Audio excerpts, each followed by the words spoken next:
خواتین کے مسائل جو ہماری وہ خواتین جو کھیت مزدور ہیں، جو سخت تپتے میدانوں میں کھیتوں کھلیانوں میں کام کرتی ہیں، کیا ہم ان کی نمائندگی کر رہے ہیں؟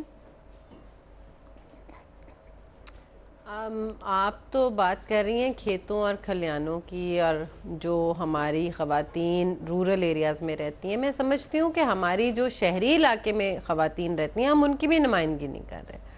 ہم اگر پارلیمنٹ میں بھی پہنچتے ہیں اور اگر ہم قانون سازی بھی جو ہم نے کی ہے، ہم اس میں بہت بری طرح ابھی تک ناکام ہیں کہ ہم اس کو امپلیمنٹ نہیں کرا سکے۔ اور آپ یہ دیکھیں کہ شرم آتی ہے، لٹرلی میں آج کافی دنوں کے بعد ٹی وی پہ آئی ہوں کیونکہ دل ہی نہیں چاہتا کہ آپ آ کر کس ٹاپک پہ اور کیا بات کریں۔ 3-4 اور چینلز بھی مجھے کہہ رہے تھے آ کر بولنے، میں نے بڑا دل نکال کے آپ کی اس کو ایکسیپٹ کیا کہ ایک میری بہنیں جو 2 یہاں پر بیٹھی ہوئی ہیں who are in the practical world also, اور especially the one who is in police and the kind of challenges we come across being professional women and you yourself being a journalist. ہم دنیا کو تو دکھاتے ہیں ہم بہت strong عورتیں ہیں اور ہم فائٹ آؤٹ کر رہے ہیں اور سسٹم کو فائٹ آؤٹ کر رہے ہیں، مگر میں ابھی یہی سوچ رہی تھی خواتین سے زیادہ ہمیں مردوں کو اس دن کے اوپر لا کے ان کو ساتھ بٹھانا چاہیے۔ ہم عورتوں کو سنگل آؤٹ کرتے ہیں کیونکہ عورت اور مرد ایک گاڑی کے 2 پہیے ہیں، 50% اگر ہم ہیں تو 50% وہ ہیں، اور ان کے رویے تبدیل کرنے کی ضرورت ہے۔ ہمیں تو اپنے رائٹس کا پتہ ہونے کی ضرورت ہے ہی ہے، اویئرنیس، لیکن جب تک ہم ان کو ساتھ لے کر نہیں چلیں، چاہے وہ دیہات کے مرد ہیں، چاہے وہ شہروں کے مرد ہیں، چاہے وہ پڑھے لکھے ہیں، چاہے وہ ان پڑھ ہیں، جب تک وہ کوارڈینیٹ نہیں کریں گے خواتین کے ساتھ، جب تک وہ عزت نہیں کریں گے، جب تک ان کے رویے تبدیل نہیں ہوں گے، تب تک اس معاشرے میں خواتین کو نہ عزت ملے گی نہ وہ رائٹ ملے گا، کیونکہ یہ سب چیز ان کو تعلیم سے ہے، شعور۔ Media is one of the biggest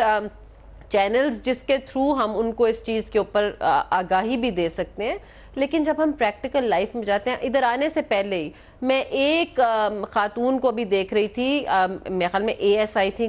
Karachi کی، اور انہوں نے ایک بینر پکڑا ہوا تھا ٹی وی شو پہ، اور وہ کہہ رہی تھی کہ میرے ساتھ ہراسمنٹ ہو رہی ہے، کہ مجھے میرے افسران اور DSP جو ہیں وہ ہراس کر رہے ہیں اور میری جان کو بھی خطرہ ہے۔ مجھے آپ یہ بتائیں کہ ہم ان کو امپاور بھی کر دیتے ہیں، ہم نے ہراسمنٹ کا بل بھی پاس کر لیا، آج دن تک ہم نے ہراسمنٹ کے کتنے کیسز سامنے لائے؟ اگر وہ خواتین ہراسمنٹ کے کیسز اگر لے کر آتی ہیں تو ان کو جاب سے فائر کر دیا جاتا ہے، ان کو ان مرد جو وہ آرگنائزیشنز ہیں وہاں پہ بری نگاہ سے دیکھا جاتا ہے کہ ہاؤ ڈیئر یو، آپ نے یہ نظر کیسے اٹھائی؟ تو بیچاری جو دیہات والی خواتین ہیں، میں تو سمجھتی ہوں وہ اس لحاظ سے بہت بہتر زندگی گزاری ہیں کہ ان کا ایک سیٹ نارم ہے، وہ کھیتوں میں کام بھی کرتی ہیں، ان کو پتہ ہے کہ ہم گھر میں اپنے ایک فیملی کو بھی پالنا ہے، ہم نے کھانا بھی پکانا ہے، ہم نے یہ کام بھی کرنا ہے۔ لیکن جو خواتین who are out here، جنہوں نے تعلیم حاصل کیا اور جنہوں نے یہ چیلنج ایکسیپٹ کیا ہے کہ we will fight it out، تو میں سمجھتی ہوں کہ ابھی تک رویوں میں بہت تبدیلی کی ضرورت ہے۔ میں اگلے دن